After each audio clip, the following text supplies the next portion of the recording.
வணக்கம் நண்பர்களே, இது உங்கள் கருப்பையா ட்ரேடர்ஸ். இப்போ நம்ம என்ன பண்ண போகிறோம்னா கலர் போட போகிறோம். எமோஷனை பொறுத்தவரையும் 1 லிட்டர், 4 லிட்டர், 10, 20 இதான் போடலாம்.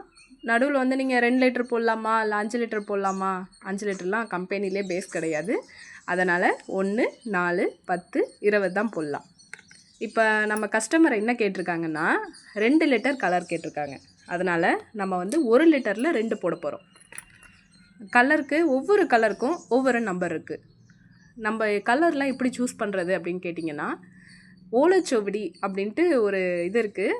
அதில் வந்து நிறைய டைப் ஆஃப் கலர் இருக்கும். நிறைய அவ்வளோ கலர்ஸ் இருக்கும்.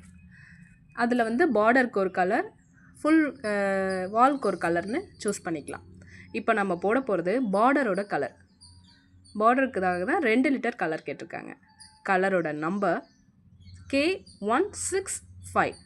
ஒவ்வொரு கலருக்கும் ஒவ்வொரு நம்பர் இருக்கும். அவங்க 2 லிட்டர் கேட்டதுனால ஃபஸ்ட்டு 1 லிட்டர் நம்ம போட்டுட்டோம். இப்போ நம்ம போடுறது 2nd லிட்டர். போட்டு முடித்தோடனே நல்லா மிக்ஸ் பண்ணிக்கலாம்.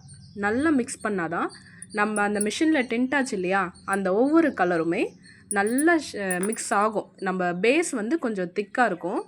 அதனால் நல்லா மிக்ஸ் ஆகும். ஒவ்வொரு கலர்ஸ்க்குமே ஒவ்வொரு பேஸ் இருக்குது. அந்த மாதிரி இப்போ வந்து இது வந்து ஏஸ் பெயிண்ட்டு. ஏஸ் வந்து வெளியில் தான் அடிக்கலாம். உள்ளேயும் அடிக்கலாம், ஆனால் வெளியில் அடிக்கிறது தான் நல்ல குவாலிட்டியாக இருக்கும். ஏஸ் அதாவது ஏஷியன் பெயிண்ட்ஸ்லேயே ஒவ்வொரு இது இருக்குது. ஓகே, இப்போ நம்ம குலுக்க ஆரம்பிக்கலாமா? நல்லா ஷேக் பண்ணுங்கள். ஏன் மிஷினில் போடக்கூடாதா அப்படின்னு கேட்டிங்கன்னா, மிஷினில் போடலாம். அது வந்து 4, 10, 20னா மிஷினில் போட ஈஸியாக இருக்கும். 1 லிட்டருன்றதுனால இப்போ நம்ம நல்லா குலுக்குறோம். நல்லா குலுக்குனாலே போதும். இது அப் அண்ட் டவுன் நல்லா ஃப்ரண்ட் அண்ட் பேக் நல்லா குலுக்குனிங்கன்னா கலர் மிக்ஸ் ஆகிடும். ஓப்பன் பண்ணி பார்க்கலாமா? இப்போது நல்ல டார்க் ப்ரௌன் கலர் பார்த்திங்களா? நல்ல சாக்லேட் கலர் விட டார்க்காக இருக்குது. இதுதான் இந்த நம்பருக்கான கலர். நம்பர் என்ன ஞாபகம் இருக்கா? K165. இப்போ அந்த நம்பரை நம்ம அந்த டப்பாவில் எழுதிட்டோன்னா ஃப்யூச்சரில் நமக்கு அந்த நம்பர் அதாவது இதே கலர் தேவைப்பட்டுச்சுன்னா இந்த நம்பரை சொல்லியே நம்ம வாங்கிக்கலாம். அதனால தான் இந்த பாட்டிலில் இந்த நம்பர் எழுதி நம்ம கொடுக்குறோம். ஓகேவா? மறக்காமல் லைக் பண்ணுங்கள், ஷேர் பண்ணுங்கள், சப்ஸ்கிரைப் பண்ணுங்கள். பாய்.